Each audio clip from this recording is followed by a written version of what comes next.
Ideological fight பண்ணிக்கிட்டு இருக்கக்கூடிய ஒரே மாநில கட்சி நம்முடைய திமுக தான். அவங்களால வெற்றி கொள்ள முடியாதது நம்முடைய தமிழ்நாட்டை மட்டும்தான். அதனால்தான் அமித்ஷா போன்றோருக்கு நம்ம மேல எரிச்சல். பேசினாங்கல்ல, அண்மையில கூட என்ன பேசினார் அவரு? பீகாரை ஜெயிச்சிட்டோம், அடுத்து டார்கெட் தமிழ்நாடு தான் சொல்றாரு.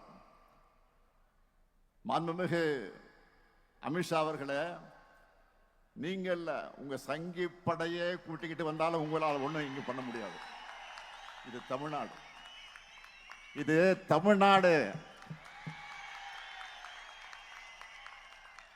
எங்களுடைய கேரக்டரையே புரிஞ்சிக்க மாட்டீங்களா?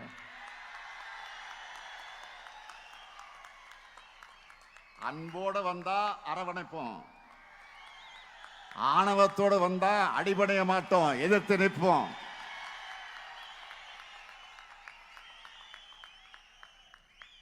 மீண்டும் சொல்றேன்,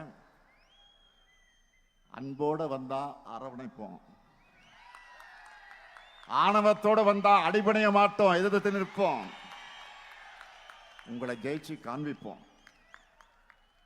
இங்கே கூடியிருக்கக்கூடிய இளைஞரணி தம்பிகளுக்கு சொல்றேன், ஒவ்வொரு தலைமுறைக்கு முன்னாடியும் ஒரு வரலாறு ஒரு கடினமான கேள்வியை முன்வைக்கும். அதுக்கு ரியாக்ட் பண்ண முடியாம மண்டியிடக்கூடியவங்களை வரலாறு மறந்துடும், மக்களும் மன்னிக்க மாட்டாங்க. ஆனா வரலாறு முன்வைக்கிற கேள்விகளை எதிர்த்து ஃபைட் பண்ணி வரலாற்று திருத்தி எழுதுறவங்களை மக்களும் மறக்க மாட்டாங்க, வரலாறு மறக்காது.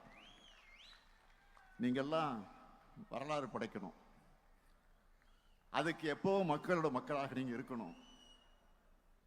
மக்களுக்காக இருப்பதுதான் அரசியல். அந்த அரசியலை செய்யத்தான் உங்க எல்லாருக்கும் பொறுப்புகள் வழங்கப்பட்டிருக்கு. மக்கள்கிட்ட போங்க, அவங்க கூடவே வாழுங்க.